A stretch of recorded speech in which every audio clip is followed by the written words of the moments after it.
Hey there, Offgoers, Muse here, and before we get started on this week's episode of the Going Off podcast, I just wanted to mention that during our discussion about iridescence, the topic of depression comes up. I couldn't really find a way to work it into the conversation at the time, but I just wanted to make everyone aware of the website Pride Counseling.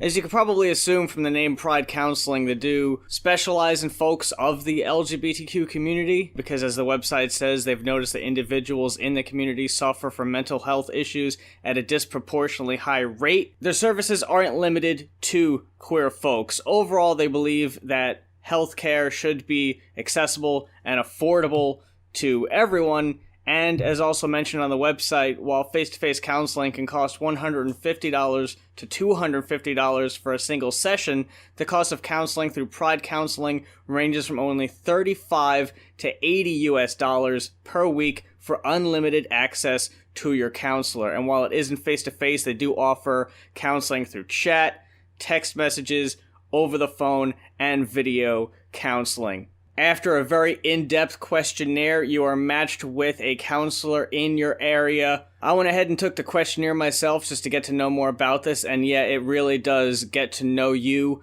as well as you are willing to let them know you. You don't even have to give your name if you don't want. You could just give them a nickname because it can be as private and discreet as you want for your own safety.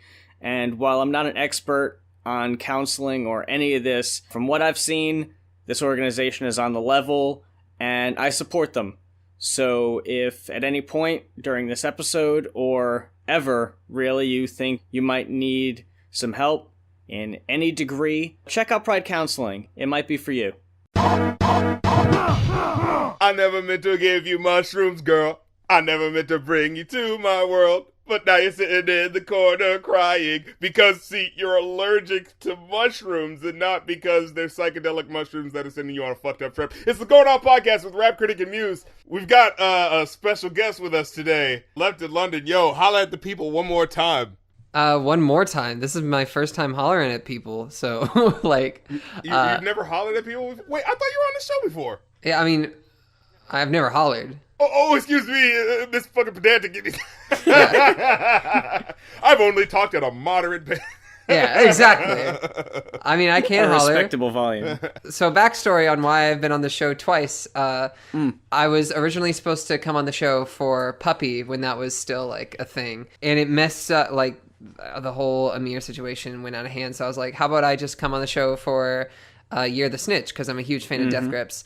And I could immediately sense some, like, hesitance in both of you just because of, like, how bad the Money Store review went for you guys. So here I am doing what was originally, I don't know, fulfilling the prophecy. I don't think we left it in because it was during the whole microphones fucking up situation from last time. But you gave us some homework to check out other Death Grip stuff. Let me just say, The Bottomless Pit is fucking awesome. Yeah, that one had to grow on me a little bit because I just wasn't like... I think out of the three, Money Store, You're the Snitch, and Bottomless Pit, I think that's my favorite one out of those three. Yeah, if you liked Black Paint, then Bottomless Pit is definitely your cup of tea. If you like Death Grips is Online, the Money Store is like probably more your speed. So if you're looking for more of like their like metal influence stuff, then their later shit is definitely like where it's at. I totally didn't check them out. Sorry. No, that's understandable. I frankly I had very little faith in you. Yeah, y'all say this shit like, man, he just hasn't been shown the light. Yeah, exactly. Like, I think it's just if by two albums it isn't clicking, it's just not happening. Not when it's Death Grips. Honestly, I like hate listen to most like all of their albums until I was like, oh, I get it. It was literally like that in The Office. Like I hated it until I watched it once high. So we were talking about No Brainer by well, I mean, not by DJ Khaled, because, you know, but the song that has DJ Khaled's name first on it with Chance the Rapper and, you know, all those crazy guys and all those wild and wacky guys. And there's a line on there that is edited where Chance the Rapper says, she said that you make music for God, and I said I just want to see you make that booty applaud. And for some reason, booty is edited. Maybe it's like Chance was like, maybe I went too far putting the God line right next to booty. And so, You need the palate cleanser between the two. yeah, exactly. Oh my God, that reminds me, like, I found out recently, like, when Aretha Franklin died, that the reason why School Spirit on The College Dropout was edited, like, as opposed to all the other songs in the album, like, School Spirit is clean on both versions of the album. And I found that out because Aretha Franklin only would let him use the sample of her song if he promised that it was going to be like a clean song. And he was like, well, it starts out with the line "School Spirit, motherfucker." So he had to like change the whole song to just like the clean version. Wow. That's such a weird... Okay, so something similar, actually. You know the song "My Name Is"? Edited version of "My Name Is" like notoriously awkward. With the, instead of "Hey slut," it's "Hey lady," and he says it with a weird voice. Yeah. And then God is censored? It's like, what? You guys like God? Dre sent me to tick the world off, yeah. I think it's because it's like, I don't know, putting God's name in vain. Like he didn't want to upset the Christian audience of that he was at. Oh man, if you don't edit that out, well, Christian youth group might not go to the Eminem concert. No. Just imagine like all the Christian youth like going to Eminem concerts, like trying to sing along to the clean version and then realizing like, oh no. Can you imagine? On "My Name Is," originally the sample that they were using was a song called "I Got the ... by Labi Siffre. Excuse me if I'm saying the name wrong. Oh yeah. Mm-hmm.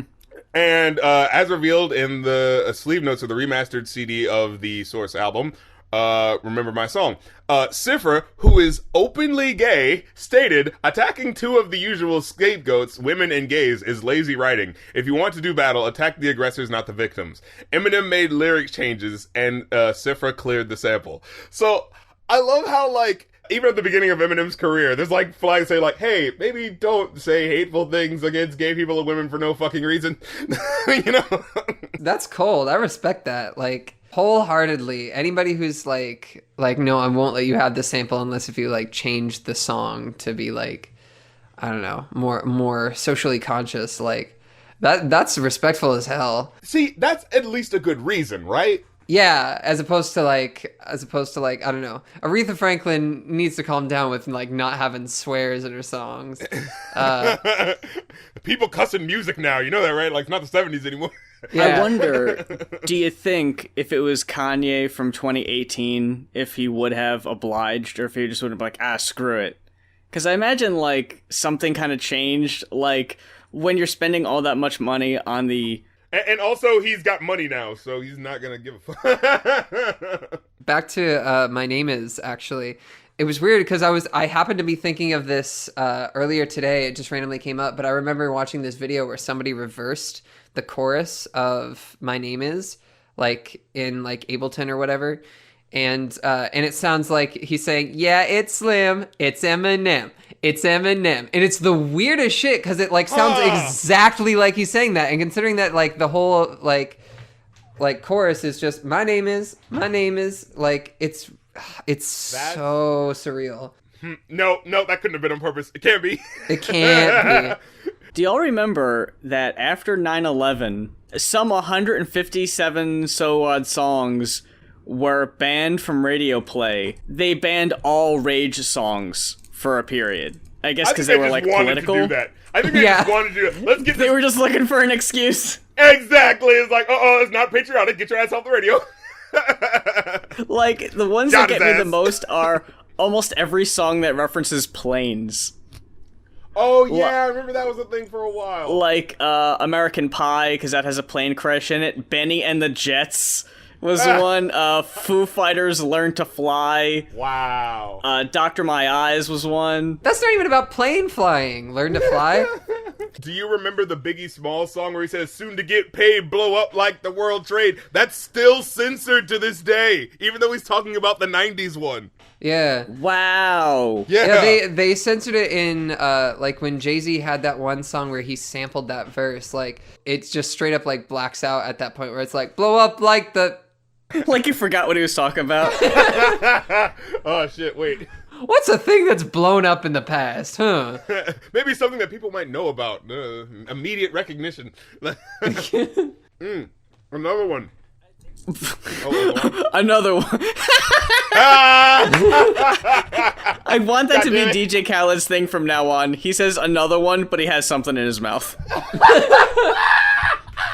Another one. Hey, he couldn't be fucking bothered. One of the few things he says on his album, he's like, another one. People wouldn't give a shit. They let him get away with that. Dude, It's just like, honestly, it's like you think he's saying he's talking about having a hit song, but he's just talking about like bringing him another yogurt parfait, you know? just like halfway through like the song, you just hear him like coughing, just like, oh, I choked up my water. Does that weird shit where he's taking a sip and then just like coughs and it shoots all out of his nose and it gets all on the microphone and they leave it in. The booty applaud doesn't make any sense to me though, going back to it, because like what the fuck was all about that bass? She said booty all over that fucking song. Chance has already said booty in a DJ Khaled song. Like he did like, what was it? So she went and put that booty on that Gucci belt. Oh like, yeah, Left that in. Yeah. Like, and no one has like asked or like, because someone had to do it. Someone had to make the decision to go, nah, not but. You can't say it twice on a DJ Khaled. They're like, who? Who the fuck was that person? Jeff in accounting. Yeah. Don't know why they let accounting control the censorship on that song, but you know what? He's trying to get into his own. It's time. We gotta talk about this album, because I got a lot to say. Long awaited Iridescence. I've got a lot to say about this one too, because I'm gonna ask you first, Nat. Yeah. When the singles were dropping over the summer, 99, 98, 97. Yeah. Those came out after Tanya was performed on Jimmy Fallon, though. Yes. Which were you, I guess, expecting? Were you expecting an album like the singles that came out over the summer, or an album more along the lines of Tanya? Well, there were snippets also released on their radio show that they had on Apple Music, Things We Lost in the Fire Radio. And they had, honestly, what I expected it to sound like was, it was an unnamed single that they released only on the radio show. But it was the one, Kevin Abstract actually does his Tanya verse in that. But it features one of my favorite Joba verses, where he's like, I'm lonesome. But it's a really good verse, so you should check it out. But I was expecting it to sound like that, because it sort of like has a saturation era vibe to it. And so when New Orleans came on, like it immediately starts like punches you in the face with like, okay, this is going to be nothing like Saturation, like nothing at fucking all. Since most people didn't listen to All American Trash, I feel like people were expecting Saturation to be their sound, but Saturation was just an era. And I feel like if Amir hadn't been kicked out of the group, then it would have delved more into the Saturation sound and sort of like dug deeper into that sound. But because that like the group changed, like they felt like they had to change, and that's just like for better or for worse. I have some issues with it, but like for the most part, the production is the most fleshed out I've ever heard Brockhampton. Not only just like the cultural context of it, but also the unexpectedness of it, plus like the like clearly influenced by things, but still like unique in its own regard. They wanted to compare it to Kid A lot, but honestly, I felt it sounded like, culturally, it reminds me more of Blonde. Just because that like the radio singles being like much more like, what's the word, accessible, and then like randomly coming out with like all this like experimentation within the album itself, where arrangement wise it can feel almost like it feels experimental, but to the point where it almost feels sloppy. That's kind of how I felt at some points. Like there were some times where it's just like, there was one or two times where it's like the chaos felt perfect, but there were a lot of other times where it just felt like, okay, it feels like they just don't know which beat they're going for here. First, New Orleans, I believe that's an absolutely phenomenal track. Merlin fucking Wood steals the goddamn show. Please tell me I need to consume some of his solo music because, oh my god, this guy is fucking incredible. I think out of all the rappers in Brockhampton, the one who stylistically fits this type of production is Merlin Wood, for fucking sure. And and he's not on here enough. Yeah, it reminds me a lot of. I genuinely think that Merlin, like, for being as like loud and boisterous as he is in the music, like, I feel like he's kind of like the shyest member of the group musically, because he doesn't have a lot of verses even in the Saturation trilogy. Like, but when he does, they're amazing and they fit. And so, like, I'm willing to wait for him, essentially. And like, he kind of reminds a lot of people. Like, I don't know, even Brockhampton has compared him to Lil Wayne, but honestly, I feel like, especially in this context of this album, he's more like Danny Brown. Okay, I was going to say Old Dirty Bastard. That's how I kind of feel. Yeah, I think that, like, the production plus the boisterousness of his voice reminded me a lot of Atrocity Exhibition, though. When we were talking about how Merlin isn't on the album enough, this opening track, there's a lot to take in, because with Amir's absence, there's that kind of void of, all right, now we gotta have, like, we're gonna give the other folks more mic time. Yeah. And fucking Bareface gets a lot of that. Right? Like, I was like, okay. He's all over this shit. Like, wait, all right. Was he a member of the group? Yeah. Is this like a Capadonna thing where he's like, you know? They always kept him for, like, the very end of the albums, and he didn't have too much, but now he's, like, rapping on the tracks, and they got the fucking Jaden Smith cameo. It was only Jaden Smith and Jazzy Fenzel who've, like, featured in, like, Brockhampton songs. Those are the only two artists that have ever featured in a Brockhampton song that wasn't, like, a direct sample. I want Jaden Smith to kind of open a door for Brockhampton to, like, work with Tyler and those dudes, because, oh my god, I'm just thinking about, like, Flower Boy, and then listening to this, and just like, oh, I want that, but, you know. I feel like that would, like, really, like, fit Brockhampton's voice. I will say that although Merlin Wood is the strongest one on here, the one that I was surprised to be the weakest on this album was actually Kevin. He didn't have a lot of verses that really stuck out. You're right, man. Because it was who's the dude? Don McLennan. I really liked him on this album more than the other cats. I will say though, I feel like a couple of the transitions were a little weird. Like, okay, so New Orleans, incredible song, and then it like does the thing where it's like it's the same beat going into Thug Life, but it's like stripped down and it sounds like a Bruce Hornsby, piano ballad thing. And I was like, but it's called Thug Life, and it's in the Saturation drafts. There's a line that Kevin has where he straight up ends this verse by saying friendship is gangsta. I think like that's sort of like what he was trying to go for with Thug Life, because it's not necessarily. Yeah, like I understand that it comes off. You know what weird. I mean? Like from an outside perspective, it's just like unless he like specifically does something to illustrate the point within the song, it just feels like they're trying to be funny. But then there's no punchline. I was feeling like Thug Life was kind of like the inverse of New Orleans, because it has the same beat, but it's stripped down.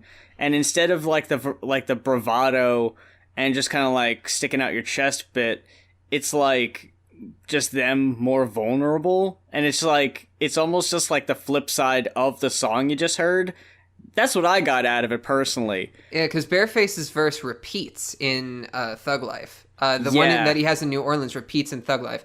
So I think it's sort of like trying to like recontextualize. I honestly think that like my theory is that Thug Life, everything except for Bareface's like rap verse on that, was originally meant to be in San Marcos, but they're like, no, this shit's like 4 minutes already. Like, we'll just like make it its own song. That is something I was actually going to bring up a little bit later, is that a lot of the individual song ratings, I think I would have rated them higher, but I feel like the magical moments throughout the album, because there's so many tracks, it's spread out.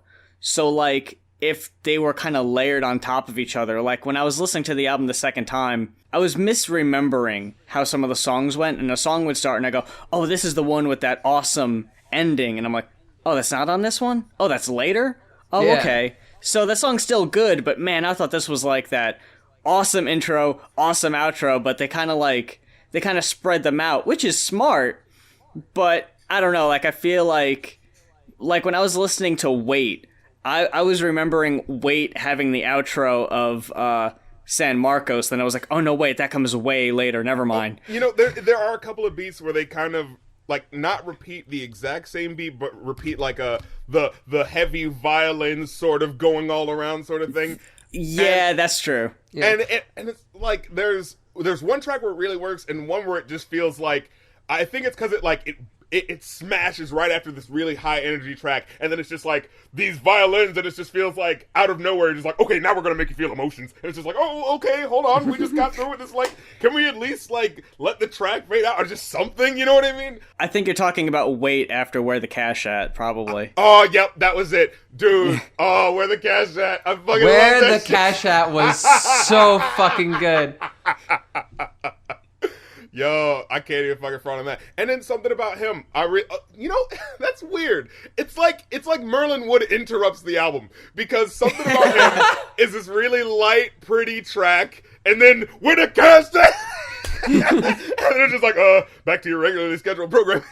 Yeah, I really liked, one thing that was really interesting is that there's this one like woman's voice that plays throughout the album. Like, she's most like you hear her, at least I think it's her, on the intro of Where's the Cash At? Like after like the camera clicks, you hear like this one weird voice like saying something. I don't remember what she says, but then like it like Merlin interrupts her, and then like you hear her saying, Sammy Joe, that's who it was. Sammy Joe? Who is that? Yeah.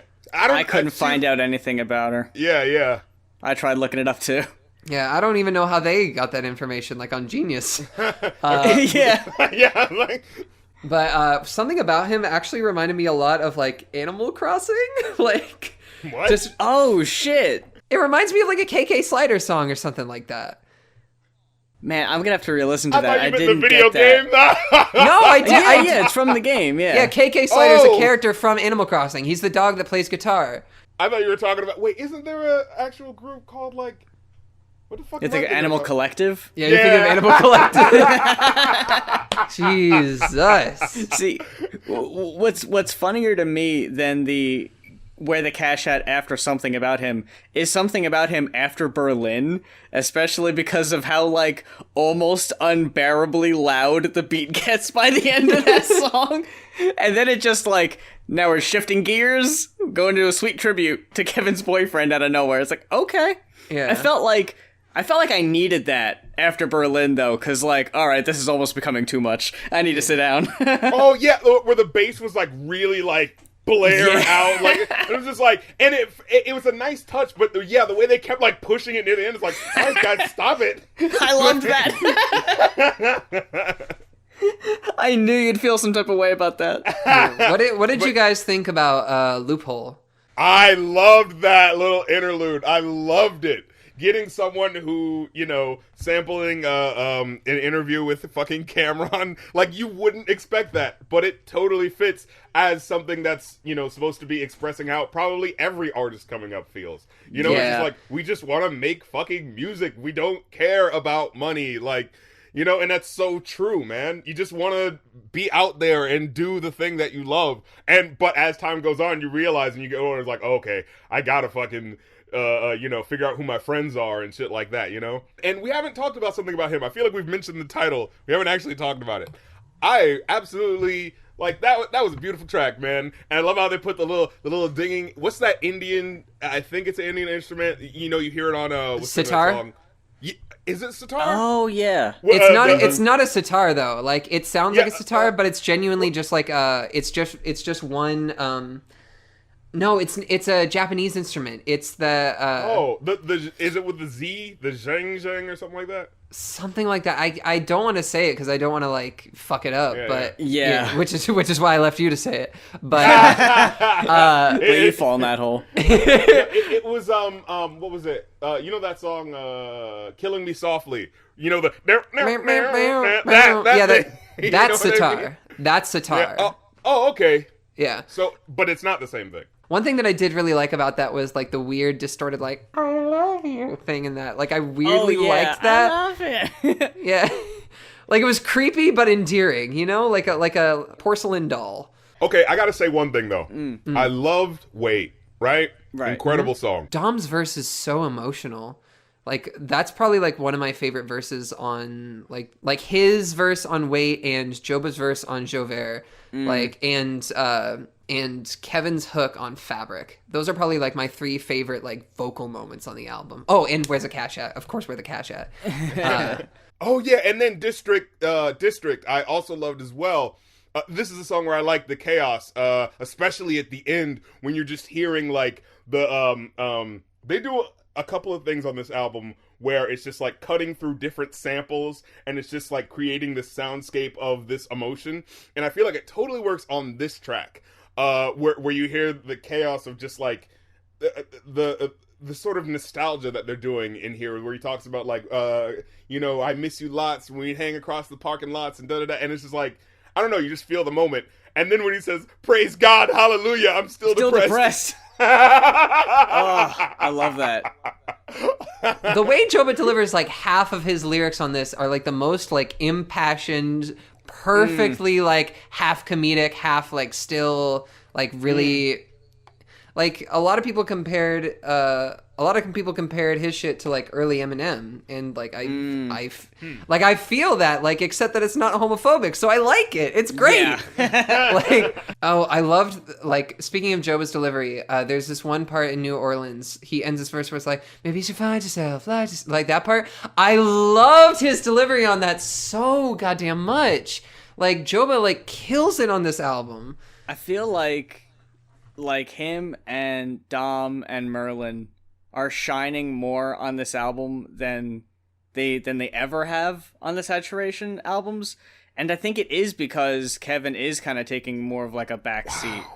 Dude, I'm really looking like, because whenever I like something, I put down the verse just to be like, oh yeah, make sure to mention that. And I don't think any of Kevin's, I don't think I put any of his down. On Tanya's was his only like really standout one, because I really liked that verse. Of course. But that one was like written prior to the whole Iridescence era, so I feel like Kevin. Side note, like as like a mentally ill person, like I'm kind of worried for Kevin. like yeah, is it like I genuinely want, because like with all this new fame and like having a bandmate leave and stuff like that, that's just got to be like vaguely traumatic. And like I really want them to all like, I want to know that at least they're getting help. Dude, now that I remember it, yeah, Kevin was totally the star of the show on the last albums. Kevin's got really good lines here. He's got really good one-liners. Like, for example, like when he says, like, I'm waiting for Ashlyn to put the razor down or something like that. That, that was like, oh, shit. Yeah. I think it's interesting how, like, Tanya and San Marcos, for me, are, like, the emotional cornerstones of the album, and hitting them, dude, back to back like that, I was like, that's almost mean, man. I can't hang. Yeah, that's too fucking much.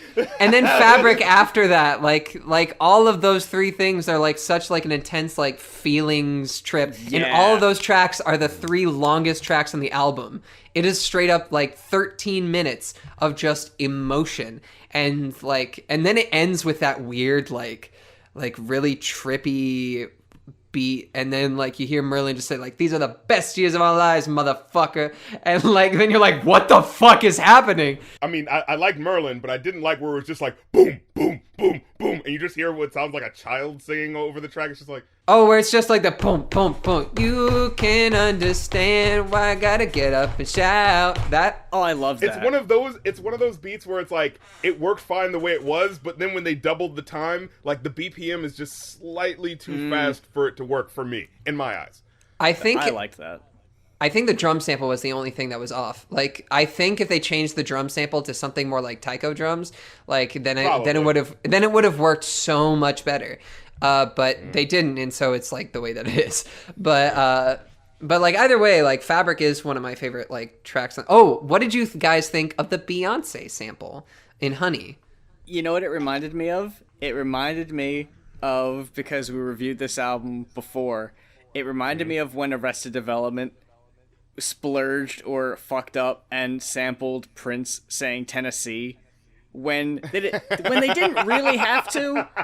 Yeah, like it that's worked not important to the anyway. song at all. Like it didn't, like it was just a word and he didn't really have to do it. But dude, in fucking this one, in Honey, that shit fit so well. I liked that a lot.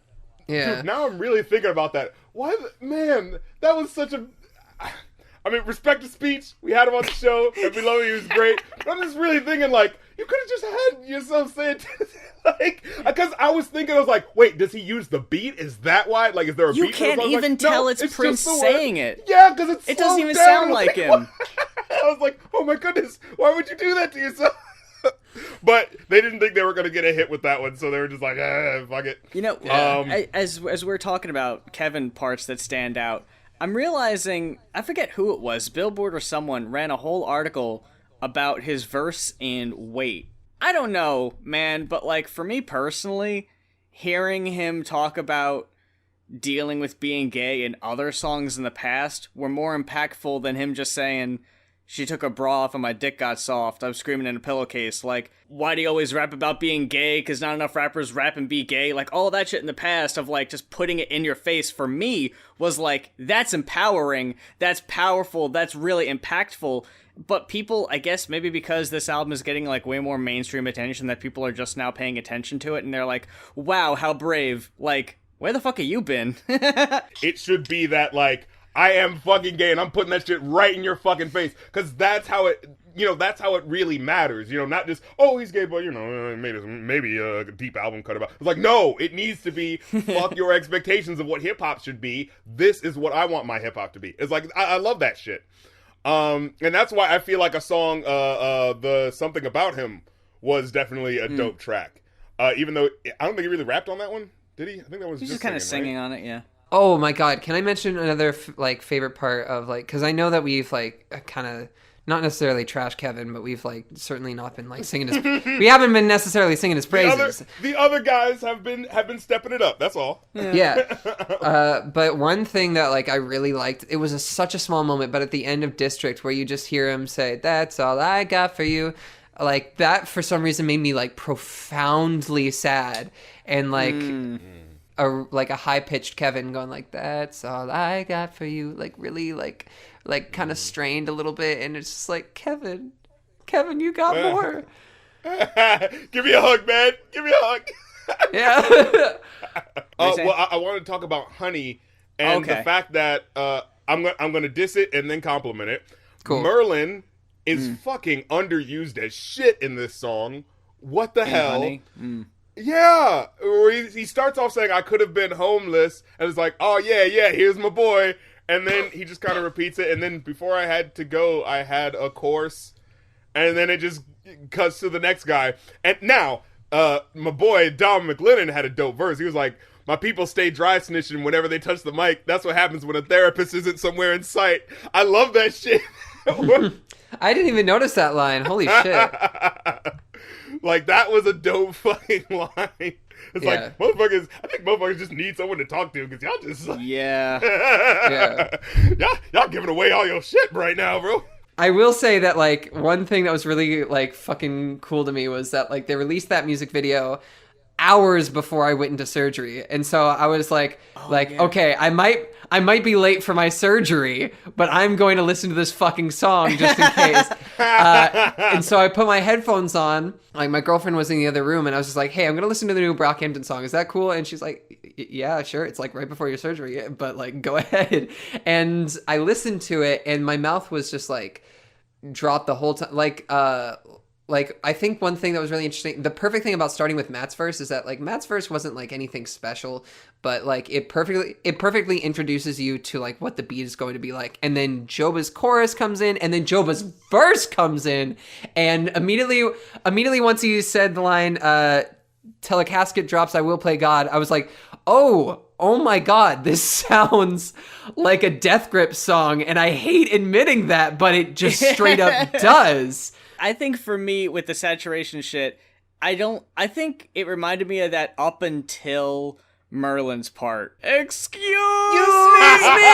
Oh my God, dude.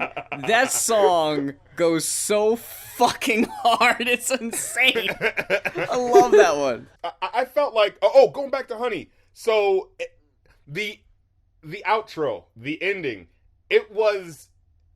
one of those moments where it was it felt kind of cluttered. I got what they were doing, the Beyonce sample, but it was when you listen to it, it's not really coming together to give any type of mood. It's just like, one time, nigga, one time, nigga, one time, and then Beyonce saying, yes. And I was like, what?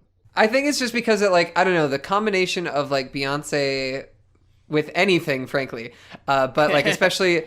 Like, considering the sample itself being so, like, angelic and whatnot, plus, like, this, like, chopped and screwed sounding, like, song over that, I feel like that brings this sort of, like, combination nostalgia, where it's, like, nostalgia from two different complete eras, and it sort of brings them together. So I feel like that, like, hit a chord with a lot of people specifically because of, like imagine if you like heard something that combines like for me it'd be like the Yoshi Story end credits theme with like I don't know, like a Frank Ocean song. Like these are things that are like huge parts of like my life, and if they were combined, then I'd be bawling, frankly. So I feel like that combination of like the chopped and screwed samples, like bringing people back to like the late 90s and stuff like that, and then like the combination of Beyonce being like early 2003, I feel like that's where people got like emotional with it. And I admit I did get emotional myself during it. I mean, I admittedly was high the first time that I listened to the album because like well, you had a very different experience than we.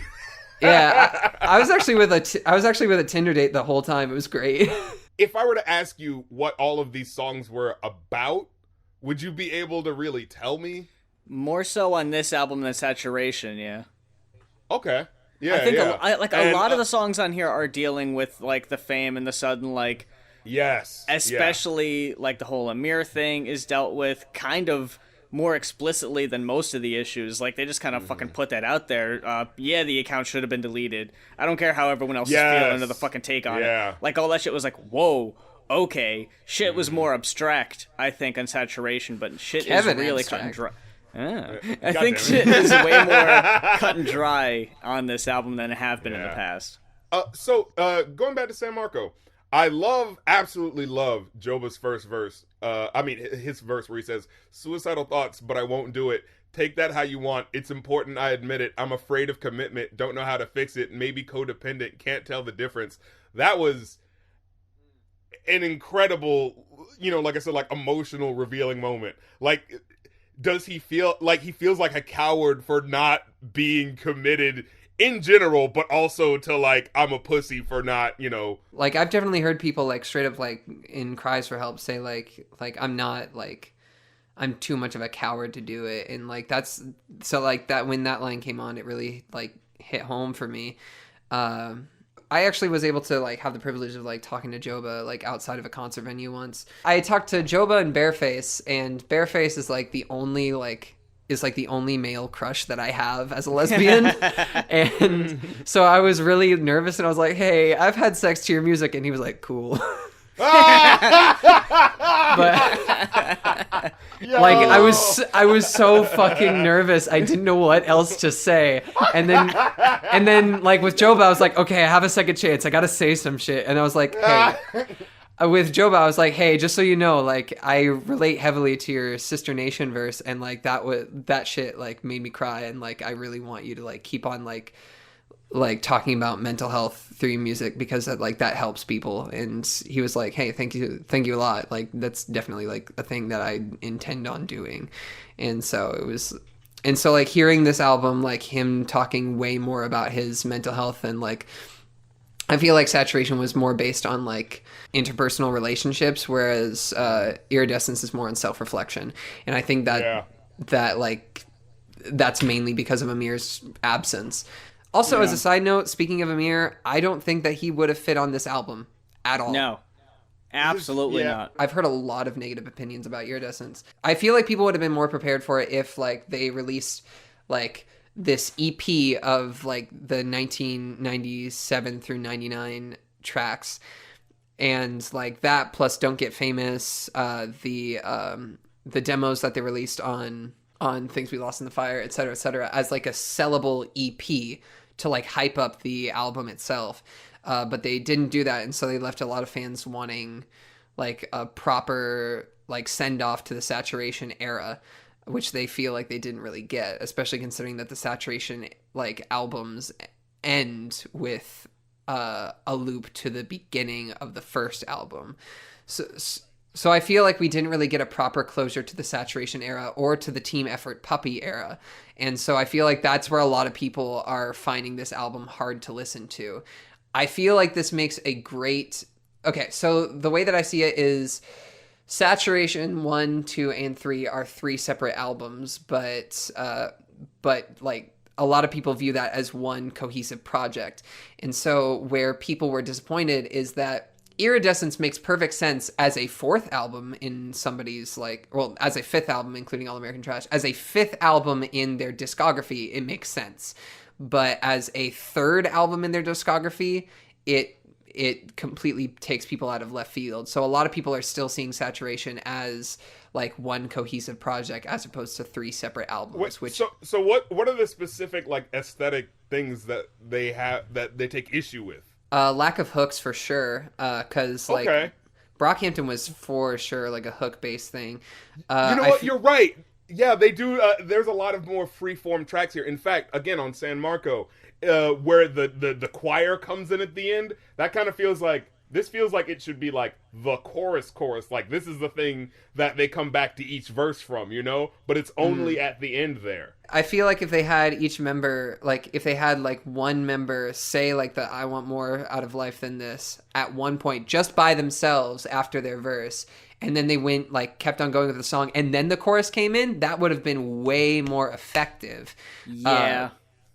But like I feel bad like nitpicking like these small things because that like they can't change them at this point. After getting the Tanya performance on Fallon, which was the first performance we got after the whole Amir situation, I don't think I ever really drew the connection on the show, but I was kind of feeling how I felt after hearing all that news that I was when I was following the Kesha lawsuit, and I was like, all right, how is Kesha gonna come back? What's her music gonna be like? Because I was like, we can't come back to just fucking TikTok. It's not gonna be that bubblegum carefree shit anymore. This is gonna be a changed person. What are we gonna get? And when I watched that Tanya performance, I kind of got the same feeling of when I watched the praying video, where I was like, wow, this is not what I was expecting, but I can't really picture it being any different. Yeah. Now, what I'm left with is, this is another trilogy, right? You just flew all the way out to Abbey fucking Road to make this album, which is the culmination of the past few months and also addressing the fame or whatever. What's left for the next one? That's where I'm like, what is going to be presented in that? Like, it can't just be Iridescence 2. You know, like, it can't be the same thing again because you already got that out of your system. So that's why I'm like, I don't know. Because Saturation 1, 2, and 3, for me, all kind of did have the same feel overall that, like, I don't know if you can replicate that or what the second one would be like. But with that said, I'm excited to see. I'm not challenging, you know, but I'm just saying, like, I'm here to find out. Like, especially at the very end of Fabric where they're just like, they're pretty much saying, like, hey, motherfucker, get comfortable. We're going to be here a while. Best years of our lives. Like, that hype up of, like, the next 2 albums. Like, that shit was dope. And I'm really hoping it means we're going to hear more of Merlin Wood. I could totally imagine that the rest of the Best Years of Our Lives trilogy is going to be similar to Jauvert, just stylistically in sort of the sense where it's like, Jauvert is a song that you can dance to. I feel like in the same way that Saturation wasn't really an album that you could dance to, and then Saturation 3 opens with the most danceable track that they've ever had. Yeah. Like, I feel like it's going to progress in a similar fashion where, like, I don't know, things are moving upward, and ergo the best years of our lives. It's a time for growth. It's a time for, like, understanding yourself. Like, that's the best years of our lives. So overall, what would we give it? Rating songs individually is relatively new to me. I haven't been doing this as long as Darren has. Darren's made this a thing for a while. So when I give this album a 4, and you go back and when I gave Saturation 3 a 5, I did enjoy Iridescence more than Saturation 3. When I messaged you, Nat, and I said that I think that the albums, in my opinion, get exponentially better. Like, I like 1 better than All American Trash. I like 2 better than 1. 3 better than 2. I like Iridescence more than 3. This is my new favorite. But when I go over the individual scores, there were just a few tracks that maybe didn't hit as hard for me. Like, as much as I enjoyed Something About Him, like, if I'm listening to the album again, I'm probably skipping that one. If I'm being honest. Well, okay. Is this 4 out of 10 that you're talking Oh about? no, out of 5. Out of 5. Jesus Christ! I was like, I thought you. As soon as you gave that reaction, I thought you were really doing Kevin dirty. Dude, you fucking surprised the shit out of me when we were talking about the Death Grips album, and out of 5, you were like 2. I was like, that was solely because of the goddamn audio quality, though. That audio quality was trash. If it had like proper audio quality, it would have been way, way higher. But that ruined the whole album for me. But like as far as Iridescence goes, I would probably, out of 10, I'd probably give it like an 8, because where the strong points of the album are its cohesiveness and sound and production, whereas I feel like the weak points in the album are individual songs. And that's the same way that I felt about Blonde, which is why like I feel like like such a strong connection to those two albums. With the Saturation era, it was really easy to skip the skits. It was really easy to skip the skits, but but I feel like I couldn't skip Loophole with Iridescence. I couldn't skip Something About Him with Iridescence. I couldn't skip Vivid, even though that's my least favorite track on the... it used to be San Marcos, but actually, like, now Whoa, that was your least favorite? San Marcos was my least favorite just because of I just hated the guitar tone, and the more that I listen to it, I'm like, okay, I get it. And it makes more sense with Tanya, like, backing it up. I give it a 4 out of 5 as well. I do feel like... I feel like lyrically they have gotten on a technical level. I feel like they've gotten more proficient as lyricists. You're right that there aren't as many moments that like pop out. I'm gonna ask you real quick because you reminded me, and this keeps coming up. My friend Dylan, who just recently got into Brockhampton, was like, "Dude, Heat is like an amazing introduction." It's like, yeah, you're right. It is. Gummy is a great track.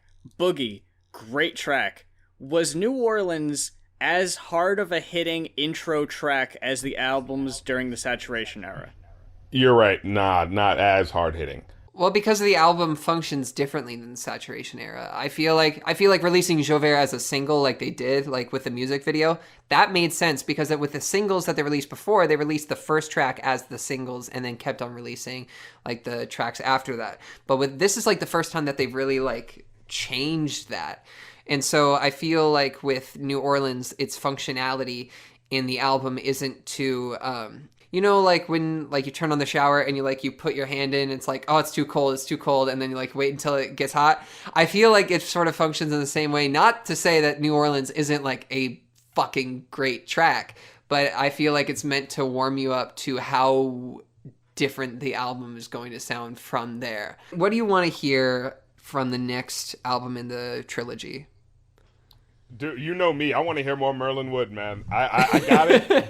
He just feels so, like, criminally underused. Like, especially when you hear him on the last joint, on Fabric, where he does he just has that quick verse where he whispers it, and you're just like, oh shit, he has, like, other vocal dynamics that are just as powerful. And it's like, god damn it! I'm hoping for more of a lighthearted experience, because as much as I enjoyed this one, I am kind of hoping... It was heavy, but it was heavy in a way that I think was necessary, and I was definitely enjoying it. But I kind of hope that it's like, all right, cool, we've got that out of our system. We can move on to some more like I'm seeing videos of them dancing around the fucking studios at Abbey Road. It's like I want to listen to music and know that they had a lot of fucking fun making it, and not, man, this is some shit I really needed to get off my shoulders and I'm crying. It's like, I'm glad you got that. I'm glad that's, I hope that you've got that out of the way and now we can kind of move forward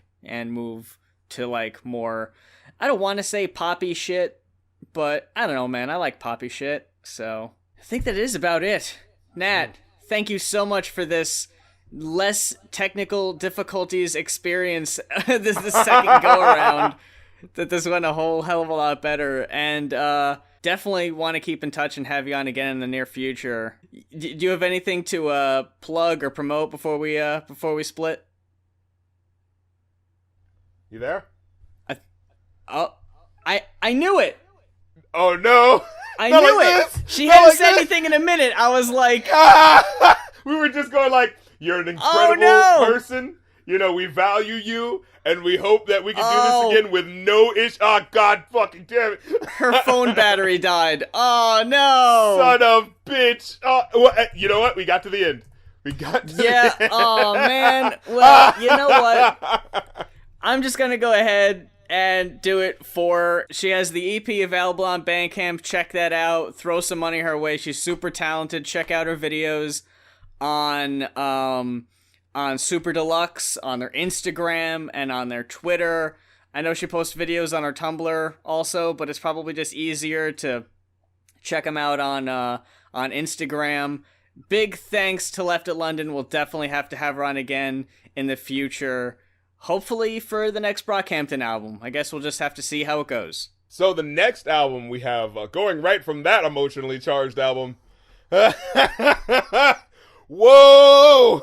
We got your boy Lupe Fiasco back in the motherfucking building with his follow-up to Drogas Light, Drogas Waves, and oh my god, fuck whatever you were expecting. Woo! Drogas Light was, I think, just the beginning of 2017. And here we are again with the sequel. We both sort of were kind of cool on that one. You know, it's kind of like, all right, what is Jump? What are these songs? Pick up the phone, like, I'm not really feeling this. But what I have written down was last time around, we heard Gangsta and Trap shit. It was all over the place. It was the product of Lupe being held back from his label. We commented on how Light lacked a consistent subject. And I will say that Wave was more focused, but it still took some odd choices in how it decided to attack the overall subject matter.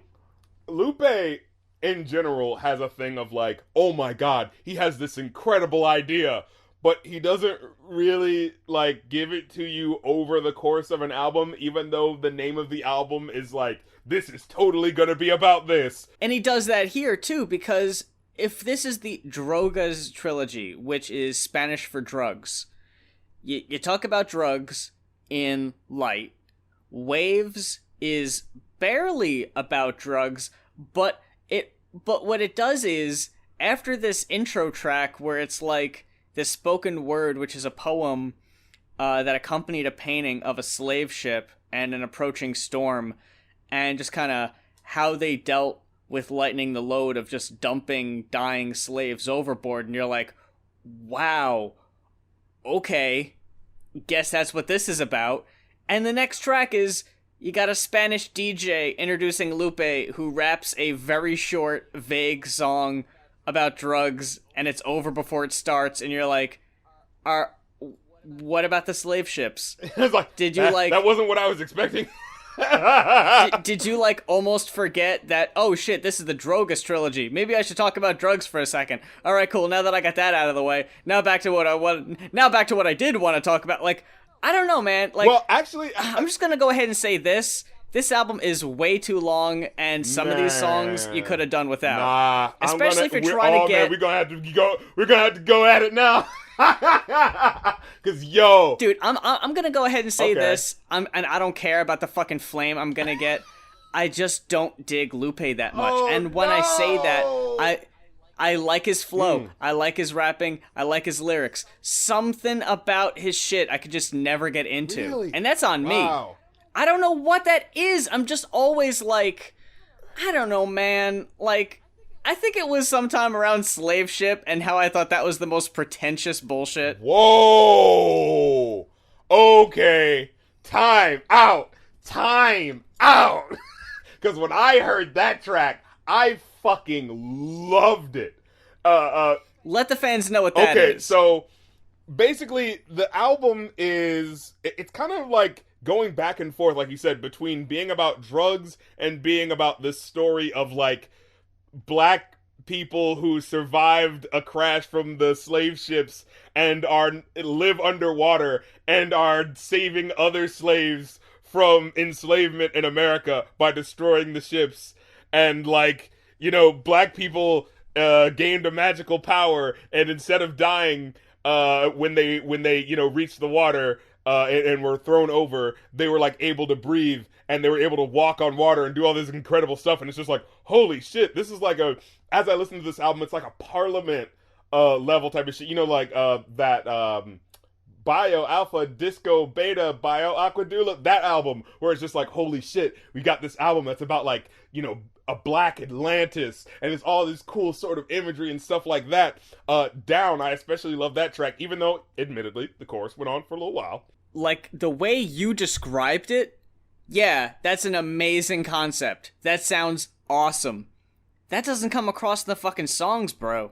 Lobsters are cool. They ain't food. I'm fucking chilling with the... Alright, so look. Cool. That was the Parliament moment. No. That was the... No. If you want to tell me an amazing story about, wow, shit, these fucking... these slaves escaped the ships... and they found this new... It's like, dude, that's an amazing story! And the songs just don't fucking convey it in that way. It's like, some of them just fucking drag, in my opinion. Whoa, man. Nah, man. I got to say the Nano, my brother. Lupe is one person we will always disagree on. Except on Drogas Light, where I think we're on the same page on that one. I had a feeling, though, this one was gonna be a bit more of a challenge, because I feel like, I don't know, man. I feel like the lyricism, I feel like Lupe is turning into a fucking machine of incredible lyrics and metaphors that just pour forth. Like, he just opens his mouth and just, incredible metaphors. They just, like, fucking spill out like it's fucking nothing. And I feel like, low-key, Lupe's eyeing for that rap god spot with how he's spitting some of these lyrics, man. Like, oh my god, it's just like the way he just effortlessly is able to describe things. It's as if, like, words just rhyme to him, and he's just able to say all the words that rhyme and build on this story. Like, I never feel like he's throwing in words for the purpose of just sounding smart. Everything always feels... I do. Nah, man. Oh god, do I. Wow. I got that so much, dude. Whoa, man. Nah. All over it always this album. felt effortless to me. Haile Selassie. Dude, you gotta admit, this beat work is fucking smooth as shit, though. Like, you gotta give it that. With the jazzy shit, the fucking jazz flute on that one track. I really liked the beat and the spoken word, like, quoting the speeches. That shit was dope. I like that shit more than the verses. Wow. Okay. And with me, it's like it's a back and forth, because I don't want people to, and they fucking will anyway, I don't want people to get the misconception that I think Lupe is a bad rapper or a bad writer. I don't. But what I do get sometimes is kind of a mix of throwing these fucking, what's that expression, $10 words in there. And other times, like, it's so simplistic to me that it's like, I can't hang with some of them. And Lupe has put me in such a fucking rock and a hard place with this incredibly tense subject matter that I feel like a piece of shit if I even try to critique these songs. It puts you in a bit of a stalemate if you don't like... It's like you're an asshole. Two of these songs are about, like, kids who died. Yeah, you don't want to know what I think about those songs. Oh shit, man! I fucking love those. Dude, that shit almost made me fucking cry, man. Alan Forever. Ah. Well, I want to talk about the Haile Selassie just because that fucking chorus. Okay. Just like, it was like, Haile Selassie, high as the islands of Osprey, I'm thriving, Poseidon, you're trying and can't stop me from diving. I was like, oh shit! I just love how these fucking flows just go like it's no fucking thing. Oh man. And so Alan Forever, get into that one. That song is basically Alan, the kid who, the infamous picture of a kid face down, during the immigration thing and, you know, the whole fucking... He basically writes a song about, like, man, if that kid would have lived, this possibly could have been his life. And here's, you know, how he could have changed, like, the world. And it sucks that, like, I like how it's, like, humanizing this tragedy in a way that I feel like is more than we give, true credence to, especially as time goes on and we just look at things as just pictures in a moment of time. It's like, no, this is a human being whose potential was cut short because of what? Like I said, the beat work for this album, he definitely seems to have found his sound. The very sort of chilled out jazzy stuff. Now, I will admit that, like, it feels a little, what's the word? Like, samey near the end. Especially if the choruses don't hit as hard, then everything else doesn't feel as full. But what I find interesting is that as you listen to his verses, they do get cryptic. I will give you that. But if you listen to the choruses, like, they illustrate exactly what he's talking about in the verses. That's what I really like about Lupe here. It feels like he's mastering his art form in the sense of, like, making things tie together. That's what I like. You know, because like I said, like, it would be like every time I'd be like, what the fuck is he talking about? They would come to the chorus and I was like, oh, okay, he's trying to say, all right, I get it. There were one or two songs where I was like, I came to the what the fuck is he talking about moment, and I didn't, it never came back around. Like Stronger. I was like, what? Where is this going? Yeah, that was one in particular that I was like I liked the beat, I guess, but there was like, I remember last time we started our review by talking about anti-Semitic remarks. Uh-huh. And then we go into Stronger, and he's back on his bullshit. What? He's talking about Jewish privilege, and then he goes on to other shit, and it's like, and can we address the fact that he randomly throws out a homophobic slur in one song, and I can't tell if it's supposed to be a character or not? All my brothers, I would love to paint him Jewish, re-infiltrate the movement, and assassinate the music. The difference between, like, a Jewish person and a black person, yeah, we're both persecuted, but at the end of the day, a Jewish person can pretend to be the qualification of white, if they wanted to. Right, You know what I'm saying? So, like, maybe there is that bit of, like, you know, a Jewish person can code switch and be like, deny their Jewish heritage and be like, nah, I'm just white, let me get a piece of this pie. And with black people, there's never gonna be that sort of, like, you know, just throw away what your heritage is and you can just be a part of the quote-unquote normal and be able to... Maybe there's that, but what I don't like is the way he tried to explain himself. Like, because it's like, I get it. He was like, oh man, you know, I've gone to Rosh Hashanah with so many Jews and da-da-da. And it's like, that sounds like the I have a lot of black friends thing. And I know he probably doesn't mean it that way, but it's like, that's how that's going to come across no matter what. Now... the line that people were angry about was he said, like, artists getting robbed of their publishing by dirty Jewish execs who think it's alms from the covenant. Now, somebody said, like, the fact that he said the alms from the covenant is actually alluding to the idea that he does know about Jewish culture and is actually trying to say that, like, these are people who are not really following the Jewish faith. And they're just ripping off people. And if they would follow the Jewish faith, they would not be ripping off artists like this. Can you not act like it's not a thing that people hate Jewish people? Like, can you at least, like, be like, hey, I see how you guys could get it construed. This is what I mean. Because it's like, if you replace, like, dirty black people who keep stealing my money, like, okay, if a white person says dirty black people always doing this, is that you're going to be like, why did you specifically say black? Like, that's the thing I hate. Like, stop acting like there is not actual hatred towards Jewish people in the real world. Can you please clarify that so you can be like, no, I don't actually hate Jewish people. What I'm trying to say is these specific people in general. And his attitude towards it just comes off like that. I'm famous and I don't really want to have to think about what you guys are saying, so I'm just going to excuse it as you guys just trying to come up with controversy to mess with me and fuck with my career. You know what I mean? It's just like, not everyone's out to get you, like, you know? And if we could just bring it around to the homophobia later, I don't think it's in this song. I feel like that's also a topic that kind of gets glossed over. I remember one time he did something that was kind like, it did make my eyebrows raise, but then I was like, oh wait, there's a narrative purpose for why he's saying. See, that's the thing. Yeah, it seemed like he was doing it in like a character, but I wasn't sure because honestly, I don't care if you're in a character or not. When you say a homophobic slur, you're still saying that slur.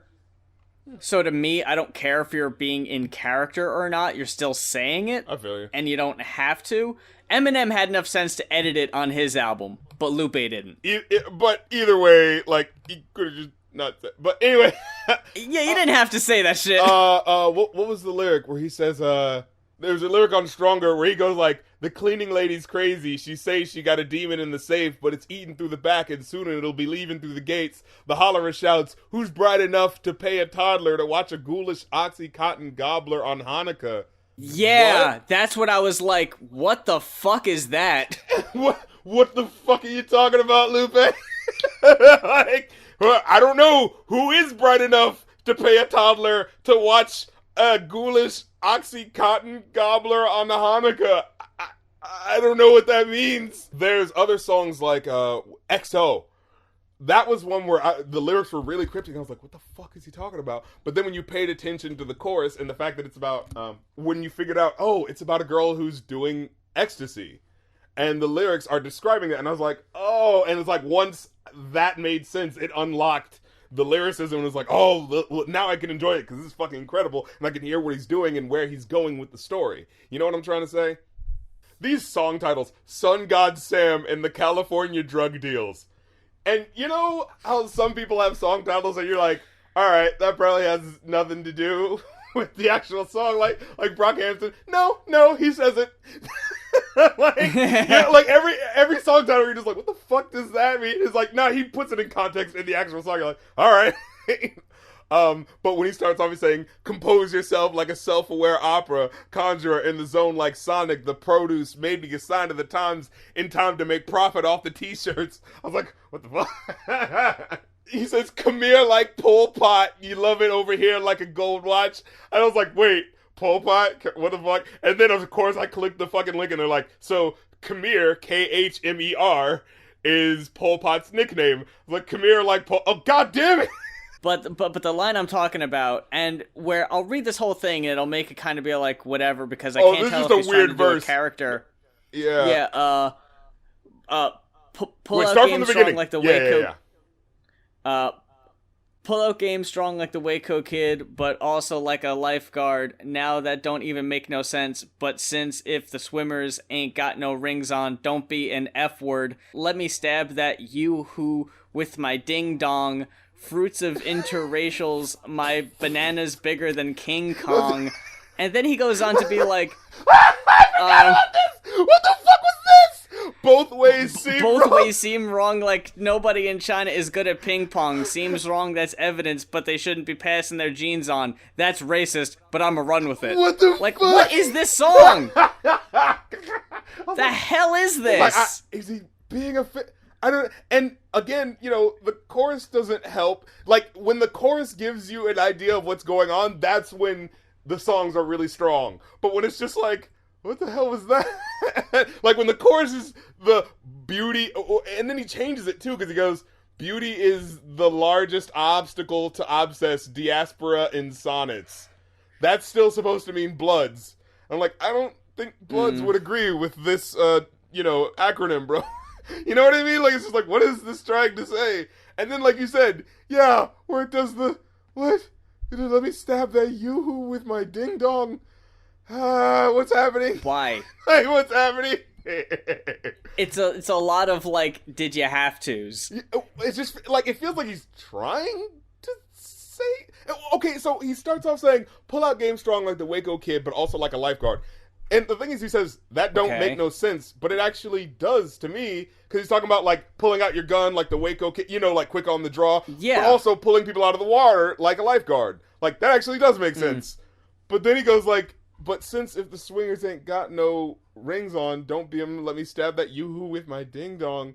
Fruits of interracials, my banana's bigger than... like, whoa, where you go? What's happening? Like, and then, yeah, why, nobody, it's both ways seem wrong. Like, no one in China is good at ping pong. What? Like, was he doing like a Wong thing? Like that's a name in China, I guess? Or is it, wait, is it wrong? Is he being racist with it? What the fuck are you trying to say with this verse, bro? Kingdom. Bro, you can't front on that one. That song is fucking perfect. I did like that one. Yeah. Especially, I love that lyric, every man has a crown. Because, literally in anatomy, we all have, like, crowns. Oh. Like, I was like, oh, okay. Clever. It's like, so that means every man is a king. I was like, oh, shit. And then, oh, shit, I forgot about at the very beginning, where he does, like, an accents thing, right? The first song, he's rapping in Spanish. And then the next song, he's doing, like, a Jamaican accent. And then at the end, he switches it into English to sort of like let you know that like, okay, now I'm not that character. Now I'm telling you the story of the ships crashing and things like that. I like narrative choices that he makes throughout this album that makes it just a very high-minded just project. Like I said, going back to Kingdom, I love how it's like, it's like all these slums and all this shit. These are kingdoms. It's just like not every kingdom needs a crown. Oh, he says, hold the sword like a hand should. Write your passions into manhood. Heighten malice in the land. Look, like the lights of havoc do no damn good. Half sleep from being over preached. The other half sleep because the Zan good. I love a line like that where he's saying like when he's talking about over preached, like everyone is talking down to kids all the fucking time and not really talking to them, And so it's like there is that sort of like they're tired of your shit and they're not really listening to you, I like that. I like how he has moments of really being human, and I feel like I feel like he does not preach on this album. It's more about him creating a story, and if you catch it, then you're having fun with it. But it's not about, there's no bitch bads on here. I love Stack That Cheese. It's not one of my favorite songs on here. I love what he's doing with it, though. Because I didn't care for that one, really. It's like it's a part 2 to Hip Hop Saved My Life. And it's like, this is the song that he made. You know how in that song he's saying like, oh, Stack That Cheese got 700 plays. It's like, this song is called Stack That Cheese. And it's him. Oh, okay. Yeah, I was like, oh, shit. And then I thought the chorus was really sweet. Where he's like, hip hop, won't you save me? Rescue all your babies. It's like, oh, it's like this sort of like, this culture is here for, and how it's like changed so many people's lives. And like, like I can attest, like, if it were not hip hop, like I don't know what the fuck I would be doing right now. You know what I mean? Like being involved in that culture in some capacity that allows me to have, be able to have success in this world, because of this culture, because of this art form. That sort of like hit me really hard. Imagine. Okay, so on that one, where he's like, if I could take it all back. Nah, I wouldn't take it back, man, bro. I would do that shit all the same. And in the last verse, he's like, wait, you really wouldn't change anything? It's like, well, on second thought, maybe. And I love how he talks on here with like, I had a fucked up deal, but I signed it. And he gives, like, at least what I think is kind of his explanation. He says, so Atlantic Ocean motion might make you sell funny. Bet you didn't know the advance went straight to bail money. That's right, to free Chili Chill. And to do it all again, I would sign another deal. And it's like, I don't know, like, I assume that means like, this is fucked up, but I wanted the money because I wanted to help my friend. And it's like, whoa, that's a really, I don't know. It feels like a bit of a sweet moment of like, I know I'm probably going to get fucked in this, but I'm doing this because there's someone I care about, It's a lot of what we've been saying on the show recently of like, man, it's really easy for us to fucking act like we know everything about what is going on in these musicians' lives, and man, we don't know shit. Right? Yeah. It's like, oh, I didn't know that. That's why he kept bringing them up on the albums. Oh, like, it reveals everything. Fuck, man. Listen to this goddamn album. Look. I know that there were issues with you. 5. Sorry. Okay. Wow. I fucking loved this fucking album, man. I thought it was incredible. I thought the good moments were so fucking intense and just that they overshadowed the not as good moments near the not end but like later right before the penultimate songs before the end of the album. I myself would give it a 4, but I wouldn't be revisiting it. Okay. Like, no love? I acknowledge it, and I appreciate it, but it's just not for me. It's just not my shit. I think he might just be cramming too much in, and it's like, if you're just trying to get this notion across, it's kind of going over your head sometimes because of all the shit you're throwing in there. Yeah, like I said, he has a lot of high-minded ideas. And like on The Cool, which another album that I still like, is like, but you also recognize, like, what is Go Baby doing on this album? You know, like, what is this? And like, no doubt, this is a classic album. I fucking love it. But why is Go Baby at the end? What is this? You know, like... I think we just have different tastes, honestly. Like, I'm not trying to let my taste get in the way of what I think. Like, I think the album was quality, no doubt. But it's just not something I would go back and listen to myself. Now I remember what I was gonna say. Do you think of it in the terms of Polymer? Yeah, he's fucking rappity rapping. But at the same time, it's like, it's not that it's not fucking incredible and breathtaking, but it's right. Like, it's a bit much. It is a bit much. Yeah, it's especially for the casual listen. Yeah. Oh no, yeah, this is definitely not a. You got to take a night out. You know, and be like, all right, I got no plans tonight. I'm just gonna absorb this piece of art. Well, that about wraps it up for this week's episode of the Going Off Podcast. Big thanks out to Natalie, left at London, once again joining us on the show for another album review. Hope to have her on the show again. As mentioned earlier, she has an EP available on her Bandcamp, and you can see her videos posted every so often on the Super Deluxe Instagram page. If you have an album that you would like to request us to talk about that's a bit older, maybe not a new release, but a personal favorite of yours, you can check out either of our Patreons. That's patreon.com/rapcritic or patreon.com/muse. Follow us on Twitter. Subscribe to us on YouTube. If this is your first time listening to us, all of our old episodes are on iTunes and SoundCloud. Just search Going Off Podcast. That's GOIN' off podcast. And until next week, I'm Muse.